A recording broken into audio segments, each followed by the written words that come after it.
Welcome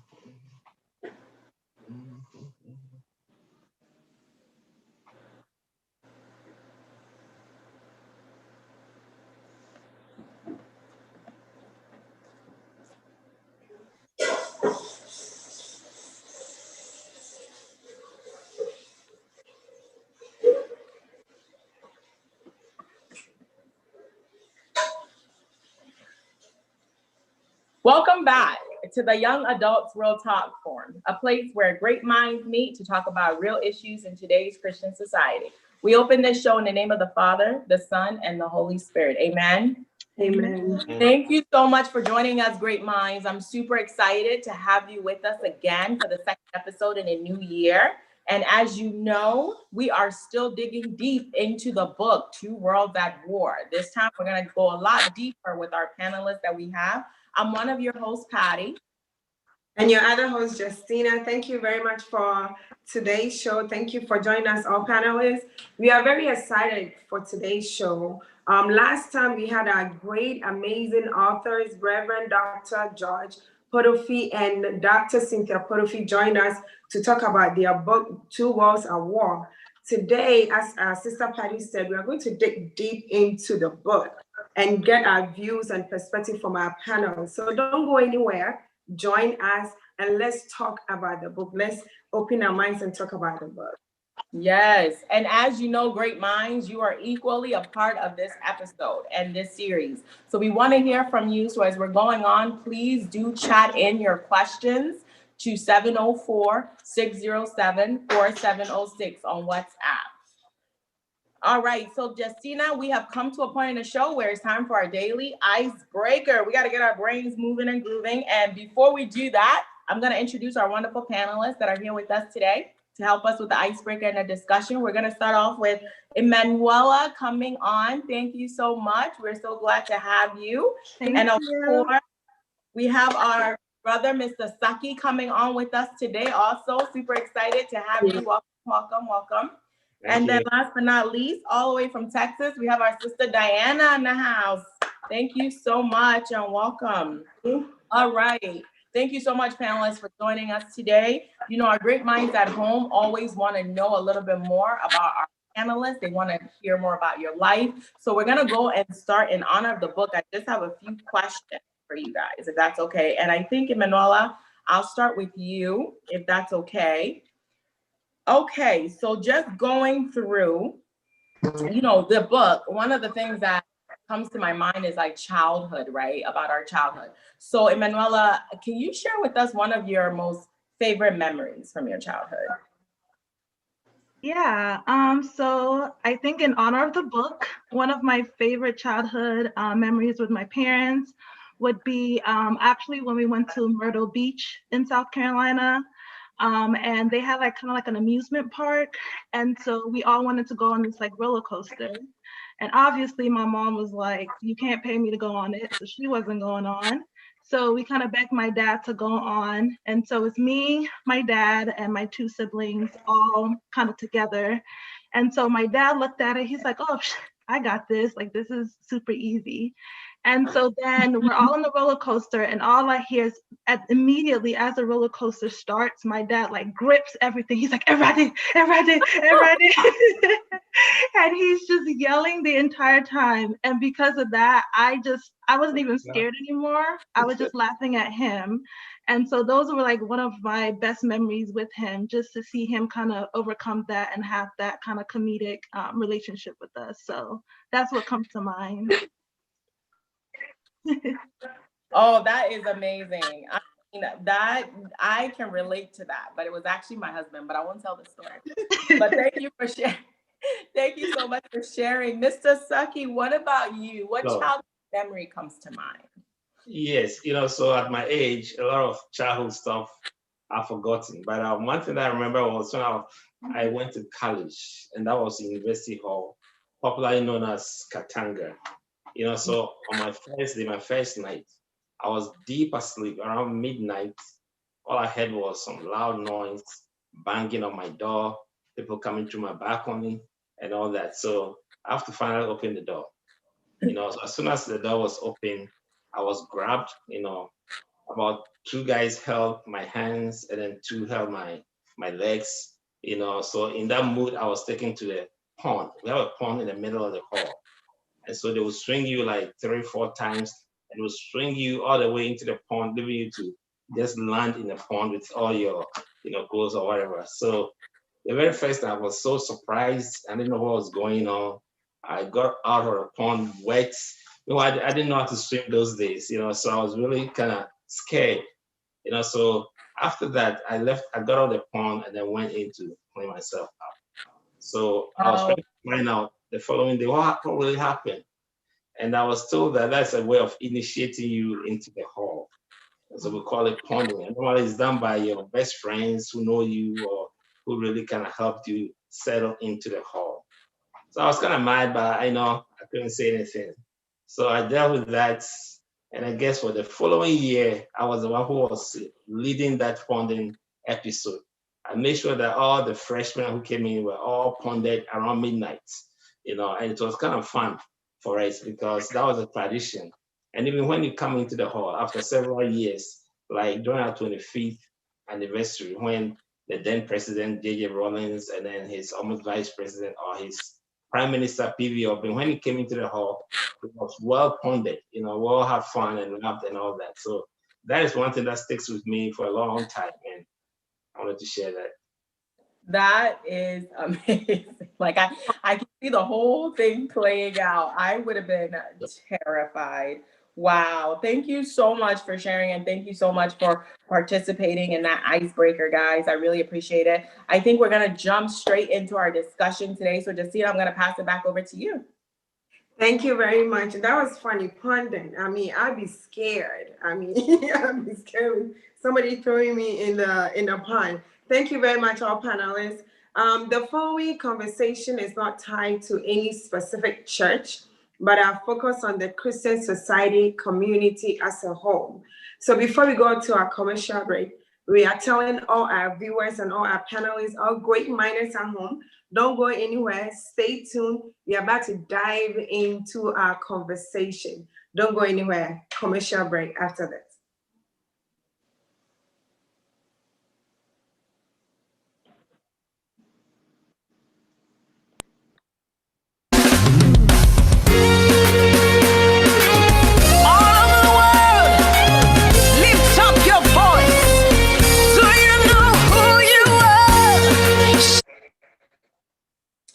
Welcome back. Great minds. Thank you so much for sticking with us.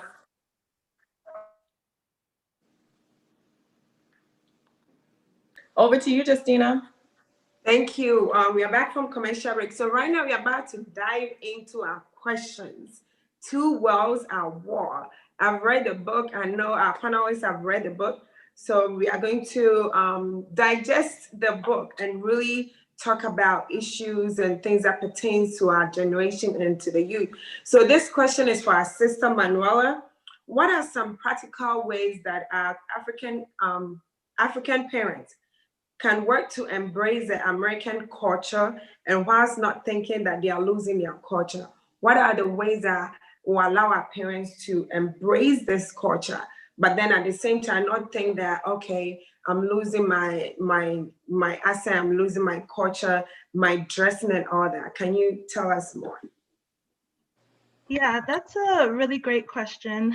I think before kind of answering that question, just to kind of like what you said, that picking up one culture doesn't mean you have to completely let go of another culture, and just the importance of embracing the quote unquote American culture. So, when you're in Ghana, obviously the society kind of has practices and things in place to kind of uphold the values of those people. So, when we talk about the Ghanaian culture, I think a lot of times we think, oh, children are very submissive to their parents. Whatever the parent says goes, and that's kind of like the way it is. And then when they kind of come here, they're like, oh, American kids are disrespectful, they don't listen. And so there's just kind of like positive and then completely negative. So I think some practical ways that we can try to overcome that is just understanding that as African children, we're not asking our parents to, allow us to have our boyfriends come over to the house. We're not asking to, one day I just want to get up and slap my parents, like to the extreme. That's not what we're asking. I think some practical things that African parents can do to embrace the American culture is to have a dialogue with us. What are some things that we need to possess in order to be able to be in this American culture? So, for example, when I'm in school, I'm told to speak up. I'm encouraged to speak up. When I have to go to college, I have to get letters of recommendation. I'm asked what's my opinion.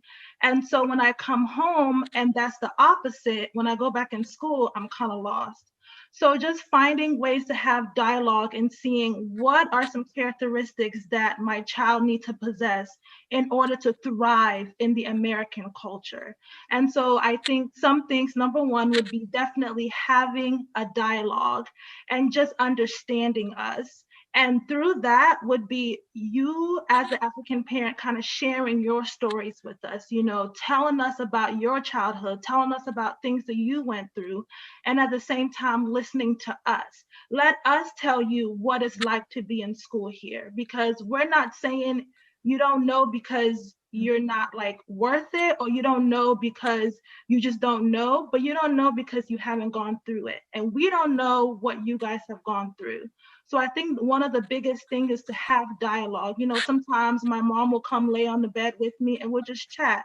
And so just having that conversation and starting off understanding that yes, this is my child, but sometimes maybe I do need to respect their, opinions. And so I think starting off having a dialogue will be some of like one of the best practical ways to be able to overcome it. And just understanding that respecting my opinion as a human doesn't mean that you're letting go of your Ghanaian culture. So I think that's one of the main practical ways that we can kind of overcome that.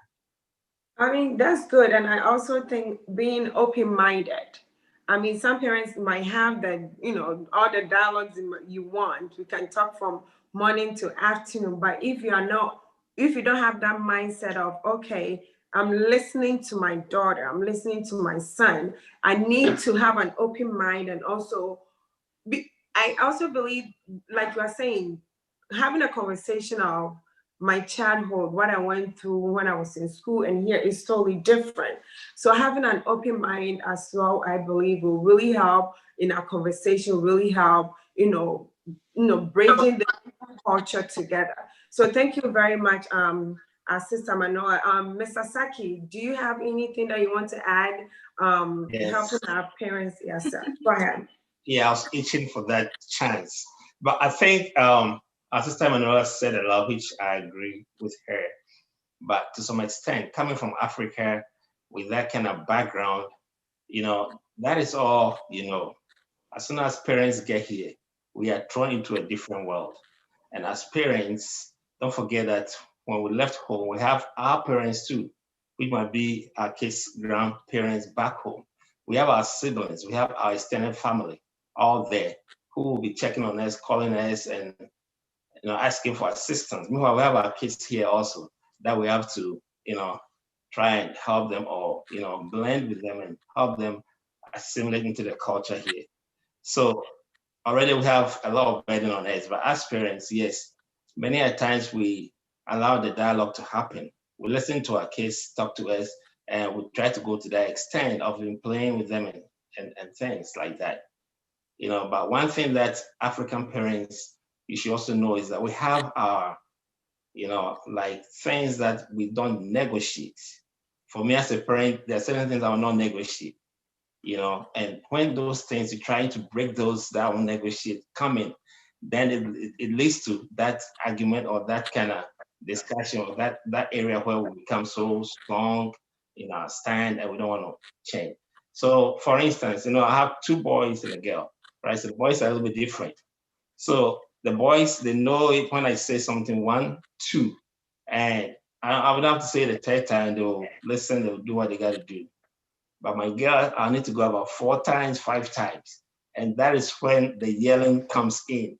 If you allow me to say something once, twice, third time, and you don't listen, you don't do it, then yes, I'm going to yell. And she might think that, oh, I'm yelling too much on her, I'm not listening to her. But yeah, we do listen, and we'll continue to listen. But also remember that because of all the background things I mentioned, we have so much on our minds, right? And so we are hoping that at home we'll have that, cordial relationship with our kids. But yes, there are times that certain things that we don't negotiate and we don't negotiate. It's not because we are trying to be harsh, just because we believe that parenting, you need to have some set rules that you go by. So that's a little I can add now. Yeah. Go ahead, Tricia. Yeah, I really I like the two perspectives, and I'm getting hit up on WhatsApp already from our great minds watching at home. So we have a question from WhatsApp, and then again, great minds watching. Remember, this is the reader's perspective of two worlds at war. So I'm super excited. We're gonna take a quick commercial break. I don't want to leave you guys hanging because I know you want to know the question coming from at home, and then also we're gonna continue this discussion as soon as we come back from this quick commercial break. Stay tuned.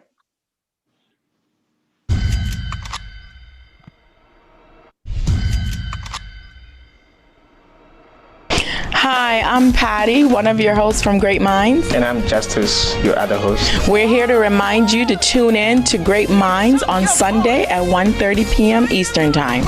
Come, let's reason together. See ya. Hello, everyone. My name is Harriet. I'm one of the panelists from the show Great Minds, and I'm coming to remind you to tune in on Sundays at 1:30 p.m. Eastern Time. See you there. Hi, everyone.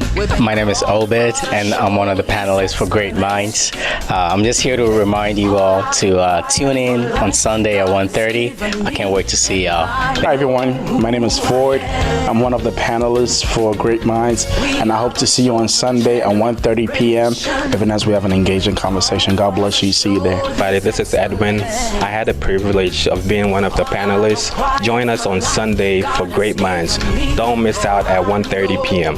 Great Minds. Great Minds. Great Minds. Great Minds. Where he says. Welcome back to Great Minds. Thank you so much for staying tuned. All right, so we do have a question on the floor that I want to get out there for our panelists. And I think, Sister Diana, is it okay? I'm going to throw this question to you. Okay, yes. So this question is coming from our brother Samuel in Charlotte District. He has a question and he wants us to discuss this. He says, and this is actually off of what Emanuela commented on earlier. He said, it's good to think the parents should have a dialogue with you, the child, but is the young ones ready to listen to the adults and respect the opinions of the adults? What do you think? So it's good that you want to have a dialogue, but are you ready to listen? Are you ready to hear it? Thank you once again for having me. I think we are ready to listen, because majority of the time, our parents do think that we are hard-headed, and we just want to be disrespectful and go against their rules. But that is not what we are saying. We are really willing to listen to our parents. Again, we love them. We respect them. We appreciate their hard work and everything that they are doing for us. It's just that if you just give us that platform where we are able to just be vulnerable and to be able to come to you and not be so strict, I think it gives us like that comfortable zone in order to just share with you what we are going through. And also just, we are willing to listen. You guys think that we are not, but we really are willing to listen to where you guys are coming from. And believe it or not, whatever advice you guys give us, our parents give us, we may seem like we basically just listen to it and it's out the next year, but it's not true. We really do take those things into heart. So yes, my answer, the short answer to the question is yes, we are willing to listen. We're just pleading with our parents that, they give us that platform and they make us feel vulnerable to come to them if we have issues. Thank you, Diana. That's true. That is very, very true. I appreciate that perspective too, because that's I feel like that's what most of the young ones are thinking, is like they're thinking that from their side, right? Like I do want you to talk to me. I do want to hear. But Mr. Saki, I want to ask you a quick follow-up on that. Right. So, Sister Diana is telling us that, the youth do want to listen, they do want to engage, they do want to have that conversation with their parents. But asking, if I'm talking to my parent or if I'm quiet and my parent comes and I'm coming up to them, why is it that some immigrant parents have such a dismissive approach for parenting? Like, why? Okay, so some of the reasons might be that the parents might think that the kids are whining too much. There might be some things, some easy things that might come up, that we are hoping or we believe that they should be able to, like they'll say, suck it up, and they shouldn't, it shouldn't get with the parents. And that thought is coming from the fact that whilst we were young in our days, right, our parents, handled us the same way. And so that's what happens. So we also think that with that mindset, when they bring issues that are flimsy, we should be able to let them, suck it up. But when issues that come to us are a little bit, not flimsy and serious issues, then yes, we're gonna listen and, help sort them out or help, resolve the issue. So we kind of parents, you might see that it's dismissive only when we think on the spot and we think that that thing you're bringing to us is, flimsy, not anything serious. So And don't that's forget, what we care we have about. a lot going on in our minds already, What was that? Somebody had something. Who was that, Manuela? Yeah, I was gonna say so to us, it may not be flimsy because Right. it's about what's going on in our world and what we're facing. So Correct. how do you gauge what is flimsy and what is not? Like as a parent, when we come to you.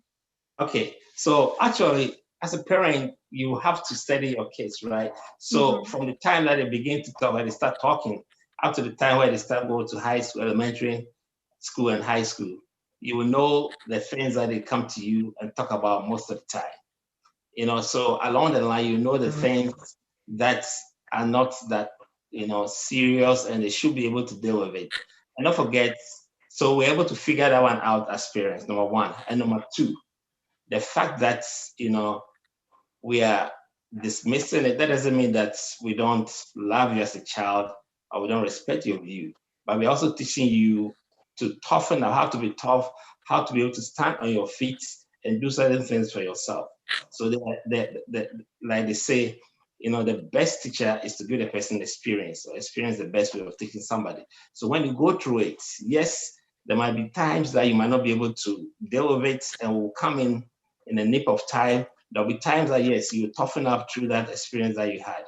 So we weigh it ourselves. Parents, they are smart. They'll weigh all those things on the fly and then they'll decide. So my question is, instead of being dismissive, you tell us, you know what, I want you to figure it out on your own. Instead of just saying, because if you're being dismissive, then we internalize it and we say, okay, my mom or my dad does not care about me. But if you say, you know what, I just want you to figure it out. So you tell us, go ahead and figure it out. And if you don't have the answer, I will come, you come back to me and then we can both do it together. So what about that? Yeah, that's a nice way to us to go about it. And I believe some parents do that. They will say, you know what, honey, you can figure this one, try and solve this issue yourself. Let's see. But like I said, as parents, even though we have kind of dismissed it, unquote, right? We are so watching to see how you're going to handle it. Yes, there are times that we might not, see maybe it's emotional thing, but yes, definitely 99% of parents will come back to you in one way or the other and figure out and see how you are dealing with that, And so that is what we call the follow-up thing that parents do, So it's not that we are trying to dismiss you. No, we love you, right? And so we are trying to kind of harden you a little bit, toughen you a little bit so that not everything you run to us about. So yes, there are times, yes, some parents will say, others will not say. Okay. Sorry, I had a quick Go, follow-up to go that. ahead.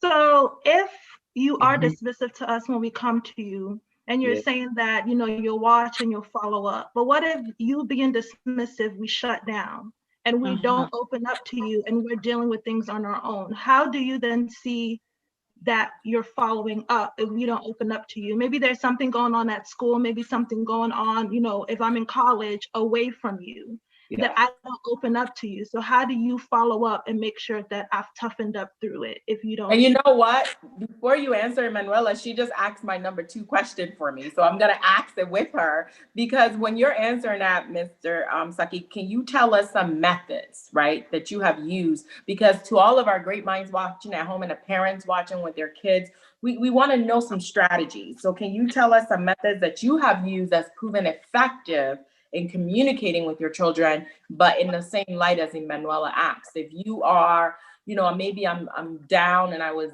standing by the dishes, I was about to wash it, but I'm so down, I was just trying to get myself up to be able to, and you know, you come and I'm trying to talk to you and you dismiss me, you know, like, no, I'm not, I don't want to hear anything, you know, like, but then to Emanuela's point, what if I shut down? Like, what are some communication methods and some things that you have seen or done yourself that's proven effective to help when talking to your children? All right. You know, so really, like I said, as a parent, you have to weigh everything that comes to you and know which ones are important that you need to really react or listen to, and the ones that you can dismiss, right? And so we use that, like I said, we can gauge and see those easily. And as a parent, over the years, what I've done, that's really helped. You know, in the beginning, so like I have the boys way later before the girl came. So with the boys, you know, they're easy to deal with. You know, most of the time, I engage them in sports at a very early age.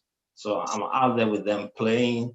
I'm out there with them, you know, moving around, jogging and all that. So whilst doing those things, we talk, we communicate.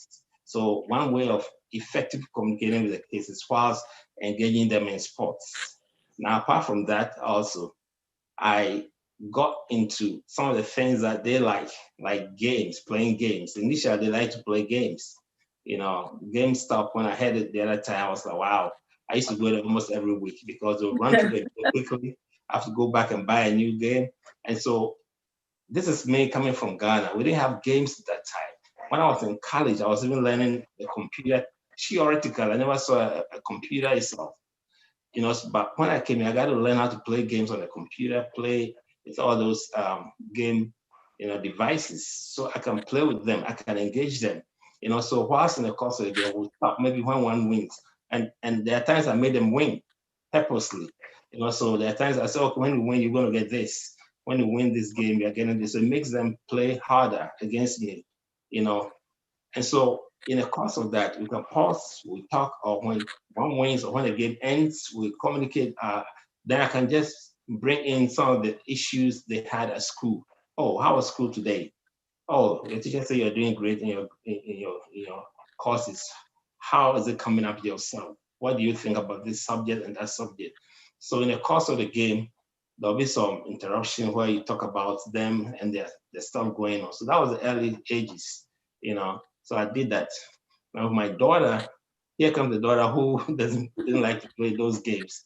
I put her in soccer. She didn't want to play it, you know. So I said, oh, I'm doing something wrong. So I have to sit down with her to figure out what she wants to do. Interestingly, she wanted to play volleyball. When we got into that, and the same process. In the course of the volleyball, we'll talk and have all those chats. Then came all the social media tools, Snapchat, what do you call it? All the Instagram, Facebook, and all those things. So that age, you know, I quickly learned that whether I like it or not, they're going to be on them.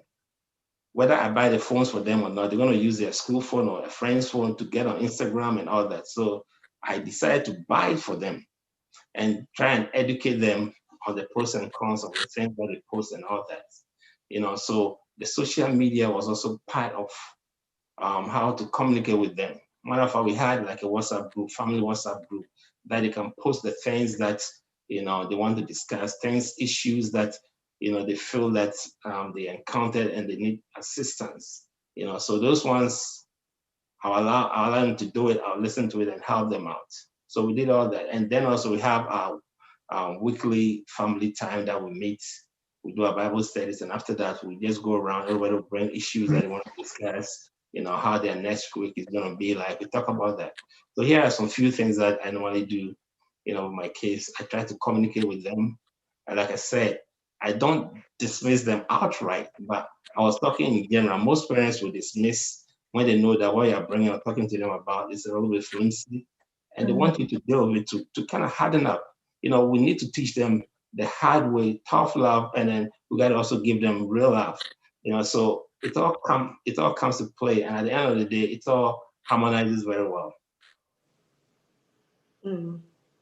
Toughen up, right? So I know you did talk about your boys, how you spend time playing games, and the girls, our conversation is different, our connection is different. Right. So I think you've really done a great job. But what about the parents that don't know what to do, how to go about it? Some parents have boys, they are very connected with the boys, and then the girls, they will say, you guys are too emotional. Everything is about emotional stuff. How do you connect with with your girl? Because me personally, being a girl, of course I'm emotional. I was born like this. I mean, it's embedded in my blood. Of course we think about emotions and all that, but talking about dismissive for the girls, like, you're too emotional, so I don't want to talk to you. And to me, that doesn't help as we the females. So what would you tell parents who have probably all girls, they don't have boys that you were able to connect with them when it comes to sports? What would you tell parents who have girls that, how to connect with them when it comes to communication and all that? Right. Good. So, for parents who have all girls, the first thing I would say is that girls are in their own world. They're different human beings when it comes to parenting. You have to have tons of patience to deal with them. There are times that they'll provoke you, but you have to, be able to exercise so much restraint so you don't get provoked. And also, if you can try as much as possible to give them a lot of hearing.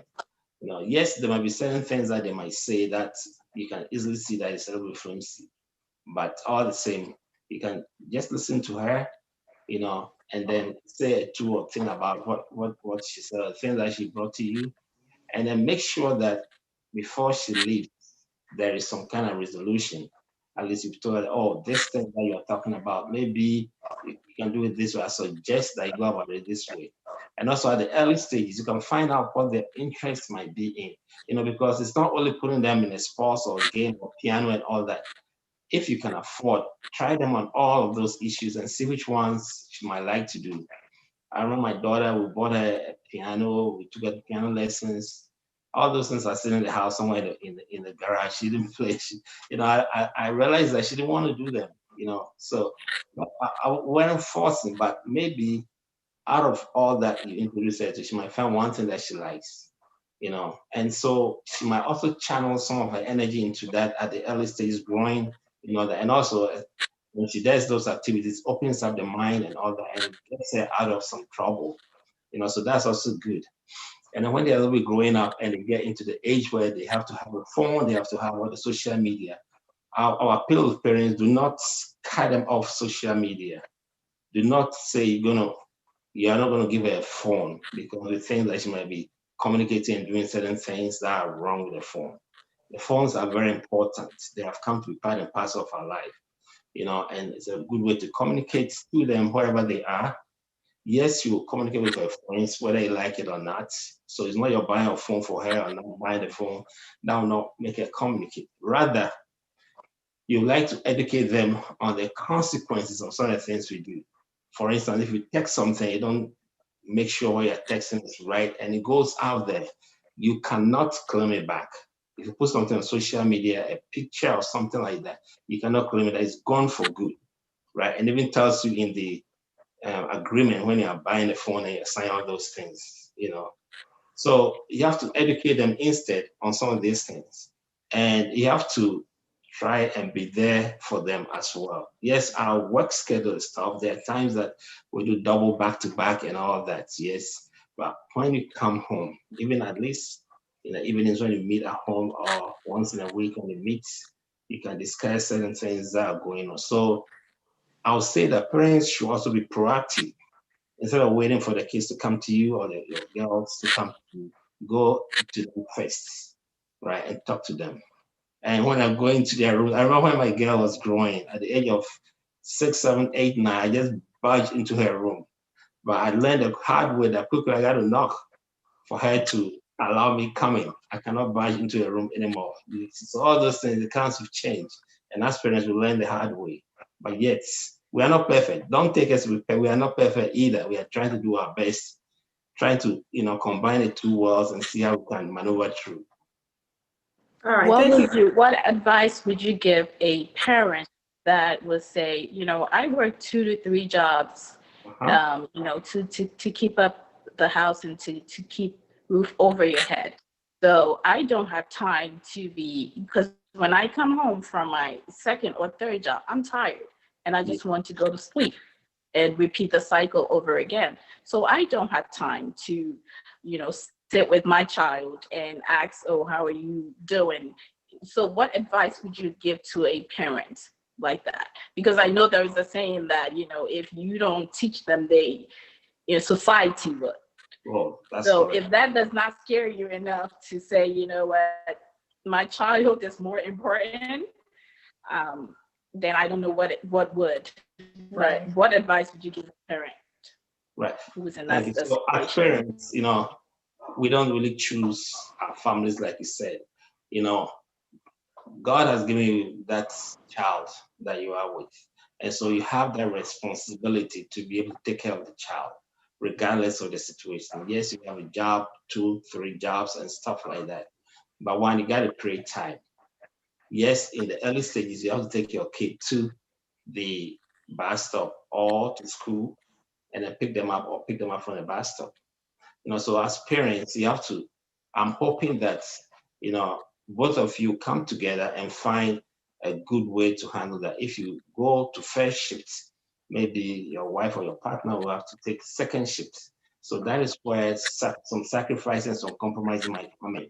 So at least one parent has to be there. So if both of you go to work, you have to decide who will be at home when the child comes home.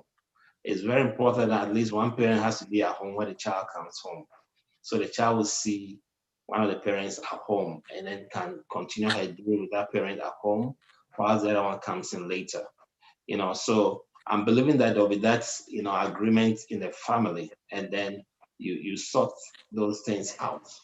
But when it's really not possible for both of you to be there when the child's come from school, that is where in this current age, you have the phone, you have to be able to communicate with the child, whilst at work, maybe at your break.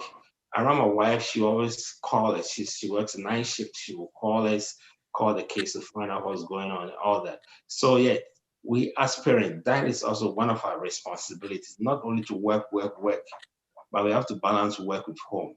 Else you work, and there'll be no home to spend the money on. Yeah. Nice. Yeah. Nice. Right.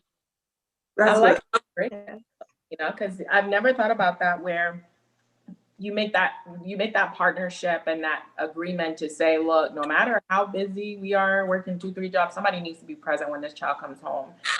Like somebody needs to be there, be able to make sure that the kid has parents around in case there's something I need to talk to them about, but Emanuela, you mentioned something earlier on the shutting down piece, right? Like the parents being so dismissive, because like in the book, right, as we read, it's like, I'm in a completely different world. I'm in a completely different mental state than you, mom or dad, because, from Ghana, from the culture, it's like literally 2 worlds that we're living under one household, right? And that's where kind of that war spirit comes in. So as a young adult, as a young person, Manuela, like what would you even advise ourselves with this whole shutting down thing? I feel like we don't give them enough of a chance. Think about it. Like, when you get into it with your friends and things like that, you'll you'll kind of get mad, but then you'll call them again, like you'll give them a chance. But with the parents, I feel like sometimes the young adults are very harsh, you know, it's like we shut down and then that's it. Can you tell us maybe why that perspective is that way for them? And then maybe what else they can do aside from that? Yeah. Before I kind of get into that, I did want to make a comment about like vulnerability and emotions. And I know we talked about girls being emotional, but boys are also emotional, and emotions are just human. So I just wanted to kind of make a point that that kind of goes into my kind of point that I'm about to make, that at the end of the day, we're humans and we have emotions. And so even if I am a boy, I should be able to kind of be emotional and not be like, oh, bad man, you know, like just allow us to be and allow us to be vulnerable. And I think that's why we shut down as young adults, because we try to be vulnerable with our parents. We try to come to you and say, hey, this is what's going on. This is how I'm feeling. And if you dismiss us because you think it's flimsy, then we're just like, oh, okay, well, this is not where I'm going to get my solution. Let me go elsewhere. And so then it's like time and time again, if I keep coming and I keep getting shut down, I'm not going to keep coming. And so I think just speaking to the fact that both parties have to be vulnerable. You know, as a parent, be vulnerable. We know that you guys are going through a lot. You're in a whole completely new country, a new language. You guys are carrying two worlds. You know, you have to, like Mr. Saki said, you're caring for us here, and every other day somebody's calling from Ghana and asking for stuff. So we know that you guys are going through things as well, but we're also going through things. So I think if both parties are able to just admit that, hey, we can both be vulnerable. You know, as a parent, if you tell me that you're going through something, it doesn't mean that you're no longer my parent, and because you're human, I don't respect you anymore. So I think as young adults, if we just kind of encourage our parents to be vulnerable, and also parents, be vulnerable. It's okay to let us see you cry. You're not superheroes, you know? It's okay to let us see you cry so that we can cry. Because then if I'm crying and I hear my dad coming, I'm like, oh, I gotta wipe my tears because I don't want to hear him. That's not okay. And so just allow both parties to be vulnerable and encourage that, regardless if it's a girl or a boy. And I think the more we're able to be vulnerable as a young adult, the more I'm willing to come to my mom, the more I'm willing to come to my dad, because when I'm going through something, who do I want to call? Not my boyfriend, not my best friend, but I'm going to come to my mom because they've created that open space for me to be vulnerable. So that's what I would say to that. And I will, that was perfect, Emanuela. I will also add that for us, we need to also have that patience with our parents.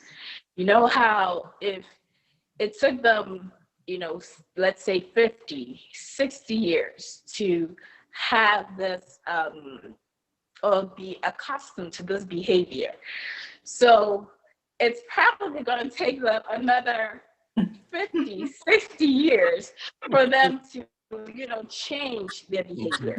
So as youth, we need to just also have patience and also give them a chance to keep correcting their wrong. The same grace we want them to have on us, we should also extend that grace to them. And even, you know, multiple times if they're being dismissive, let's continue to just forget and just give them, you know, open chances. And I think that would solve a lot of problems in our home. Yeah, we do give chances. Not here. Yeah. We do, but I agree. Thank you for giving the parents chances and for them to be vulnerable. So I think as parents, sometimes it's very hard. I mean, me being a mother, having 3 kids, sometimes I really want to cry. But when I see them, I'm like, I don't want them to see my tears. But, you know, it is okay for them to see your tears. And then to me, I think that's an opportunity to talk to them about certain things. why I'm crying. Right. I'm human. I can't do it all. I mean, I'm crying because of this. And then they will understand. I think also, like Mr. Saki said, it will help them grow as well. Growing, they'll understand issues. They'll be able to understand what goes on in life. So I thank you. I'm learning. Thank you. We will be vulnerable. We'll not let ourselves down, but I believe also being vulnerable and sharing tears for our kids to see, I believe sometimes it's okay. Thank you very much. We're going to move on to our next question, and this is for our sister Diana, and then we'll come back to Mr. Saki.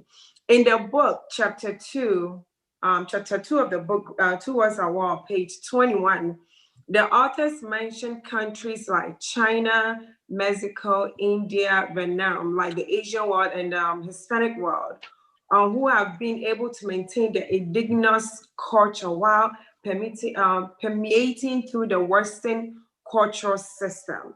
They have been able to successfully carve niches which have helped to safeguard their culture and language. I quote from the book, chapter 2, verse 21. So my question is, in your opinion, is it difficult for African immigrants to create a community like that nations mentioned to help each other? Do you think it's difficult if these nations has been able to do it, whilst in this country have been able to do it? Do you think it's difficult for the African immigrant to do it as well, as Sister Diana?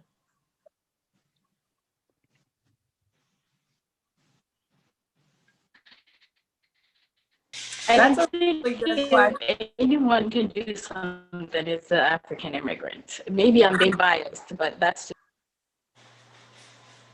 my opinion. But if they can do it, I think for we Africans, we can do it 10 times more. And I might be biased, but it's all right.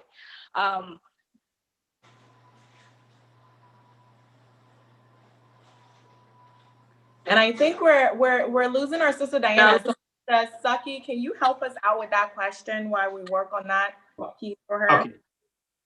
Right, thank you. Yes, so as we saw in that chapter, right, the authors rightly said those Asia countries and Hispanics, they've done a good job trying to assimilate into the culture here in the United States or in the Western world. That's very great. We can see, and examples of what we see.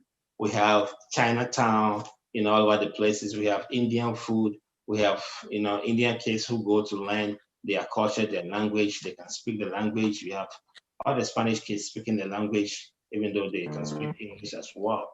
Now, if you bring it back, and then the reason why, from my point of view, the reason why we haven't been successful, I believe that we are on track doing this, but we haven't been successful yet. And these are some of the things I jotted down whilst we were talking. So the first and a half year is time. As you study the background of Asian countries and Hispanics, right? They are really close. One, Hispanics are very close to America, so they've been here for a very long time, and they've gone over their mistakes. They've done this several times, and they think this is what will work for them. Now, the same thing with the Indians, especially, and the Chinese. They've been traveling since years. If you remember, Indians are everywhere in Africa. They are in Ghana, they are in South Africa, and so they've been doing this for a long time. Now, when you circle back to Africans, maybe for the past almost 50 years, it's when we started really coming to the Western world in large numbers. And then those days when we came, we didn't have the chance to, we didn't have all the stuff that we need to settle here amicably, but we have to go through a lot. So now in these recent days, due to some policies that we made, we are seeing a lot of Africans migrating into the Western world, United States in particular. And so I believe that with time, we are going to see that it will be very useful to come together as a society, to build that bond, to have African town, to have things like teaching our kids the language, on weekends. As you can see, we have the Church of Pentecost coming up. We have other churches also coming up. It wasn't so the past of 20 years ago, it wasn't so. Right now we have the church, which is a good foundation, laying a good foundation. And very soon we're going to see greater things coming out of it. The other thing I wrote down here is also money. So these other cultures, like the Hispanics, about a quarter of the airfare from Africa to US is what they pay. Some even just come without paying anything. So they've been here a lot. And so seeing themselves together, it's easy to get together to teach the kids some languages, easier to get together to form, to open up restaurants and jobs and things like that, right? And the third thing I wrote down here is a background. And when I say background, what I mean is Africans, we have our own background or we have our own culture. And so it's hard for us to break that when we come here. Don't forget, we came here whilst we were adults. And so the culture has already been imbibed in us. So it's going to be difficult to change that kind of culture. Africans, to some extent, we are kind of selfish, and I want to just do all by myself. I don't want my neighbor to know what I'm doing. I don't want to share my experience with my neighbor. So it's difficult to break that, to be able to do things, as a team. So these are some few things that is kind of plaguing us, but we are in the initial stages of that. I believe that we are going to be able to overcome that very soon. And you're going to see Africans coming together. I've seen things like African restaurants. I've seen a couple here in Charlotte. I saw one in Raleigh, and I saw a few more in Atlanta. We have to start patronizing that. And we have to letting others also know about that. And with the current policies back home also, like the current policy in Ghana, where people are returning to Ghana, when they go there and they learn our culture, that will give us some moral standing for us here to also build something on that here and say, okay, this is the place you went. Now we are here forming groups, teaching African language, or how people sew African clothes. So they'll be finding those things. Where can I get these things? Or places where Africans, education system. And so those here would like to learn those things ahead before they go. So I would say that, yes, we are not doing it now, or people are not seeing us into those areas where we are building our society here, but very, very soon it's going to happen. And that's right. Exactly. I appreciate that. And guys, we are literally right at time. I know when we get to this part of the show, nobody wants to leave, but I'm going to try to squeeze in one last question, but I know we're right here at time. So the last question I want to ask, and Emanuela, I want to ask it to you, and then I do want to hear from Ms. Sasaki as well. As we've talked through so much today, and we've kind of, looked at so many different perspectives of this, and so many different areas of like, I have this culture, I have this mindset, I was born here in America, my parents African. It's so many different cultures, right? But truly, as children of God, we only have one culture, right? We have the Christian, the Christian culture, the culture that kind of that governs everything we do as parents and everything we do as young adults in our household. So I do want to ask you, what, for you specifically as a young adult, Emanuela, what is the role of the church in Christian parenting, like as you were growing up with your parents, or even seeing some of your friends, right? When you, if you were to compare, just different things that you've seen, right? Even with just parenting that you've seen in the Bible, and to what you see here, right? Like, what would you say it's the intention? Like, what are we seeking to accomplish? Like, when we talk about that Christian culture, like, what do you think that ideal culture should be when it comes to Christianity? Yeah, so, Christianity, we're trying to be Christ-like. And so I think at the base of it all is grace. I think whatever we're looking for when we, pray, we're asking for God, is kind of the same things that we should be giving to our children. So we're asking for God, forgive me for my sins, forgive me for my sins. And then when your kid comes to you and says, "Oh, Mom, sorry," or something, then you're beating them, or you're really upset with them and not forgiving them. So I think whatever we are trying to emulate as parents should be reflective of what God we want God to do for us. And so we want God to give us grace. We should give grace to our kids. And so I think that's one of like the biggest things that kind of come to my mind. And as a church, we are striving to, be better, and we're striving to kind of walk hand in hand with each other and helping each other. God said the church is not just, one thing, it's not just a building, but it's a body. And, the arm can't do anything if the leg is kind of messed up. So having unity within our church, but also having unity within our family. Our church can't keep going if within the family, the dad is always working and never home. The mom is always working and never home. So kind of having that unity. And so with grace and unity, I think that's a really good way to kind of get started on that journey. And so, like I said, whatever you get on your knees and you're praying for God for, I think we should be able to kind of give to, our neighbors and specifically our kids. So that's kind of where I would take that. Awesome. Mr. Saki, what about your perspective? Yeah, I think I like what Emanuela said, and I agree with her totally. But also what I want to say here is that as Christ is the head of the family, so we all try to be Christ-like. Now, what are some of the things that Christ has said we should do? And what are the things that we parents are doing that we are emulating Christ? Because as parents, we should always remember that our lives and what we do are living epistles, as the Bible says, for the kids to read. So we are teaching the kids, we have to take them to church. So we build them up the Christian way. And so our behavior, our lifestyle in the house is what they're going to look at. Especially the boys, they look at it, the father allowed to learn from him. And I believe that the girls look at the mom. So, I will implore all parents to be able to do that. Now, and also as we go to church, I want to come down to our city here, Charlotte. So here we have the Church of Pentecost. We have other churches that are here. So I will encourage all Africans to, go to these churches and learn something. In one way or the other, your kids will also be there and they'll learn from you. They will have friends as they grow, and all that helps a lot. But then, like the Bible also says, if you spare the rod, so, that doesn't mean you should always be holding your rod and spanking the kid all the time. We know that this country can't do that. But there are certain times that you have to teach the kid that way, that those things are not necessary. You can't do that, So you also have to be a little bit tough, like I said, but it shouldn't be like extremes, so you have to, bring that in.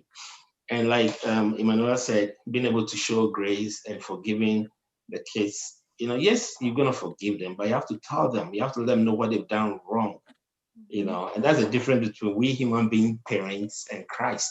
We will tell you what you've done wrong, but yes, we'll strive to forgive you, so that next time you don't go and commit the same thing again.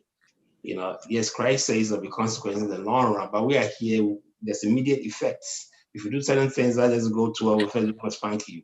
So we are doing the immediate effect stuff here, so that also has to be applied. But at the same time, you have to emulate Christ in everything you do as a parent. So that's my contribution that side.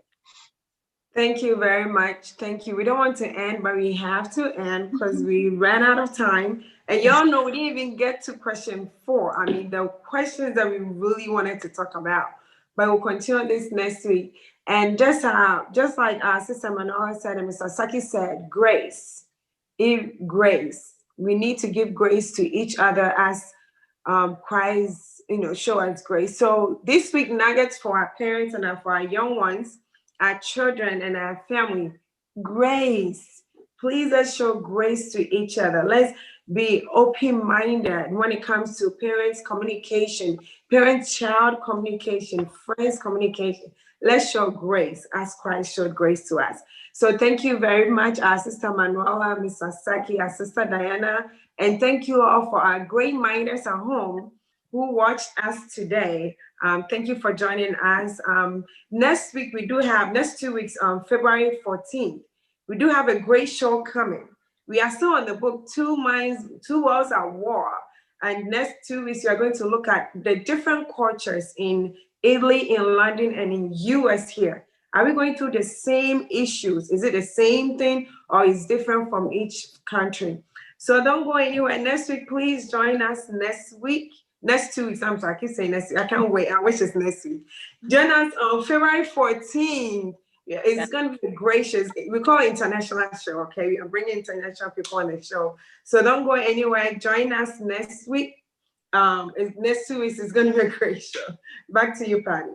Thank you. Thank you so much, Great Minds, for watching. We appreciate you. And thank you to all of our panelists for coming on. And to those who chatted in your questions. We couldn't get to all the questions today, but we will show them live on the show next week.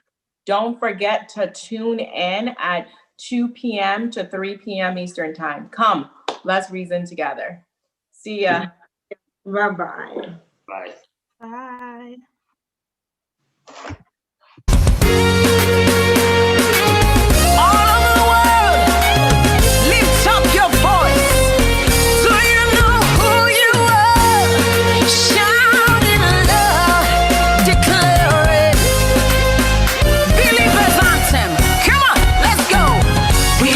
Chosen generation, we've been called for to show His excellence. Hey, all I require for life, God has given me, and I know who I am. We are a chosen generation, we've been called for to show His excellence. All I require for life, God has given me, for I know who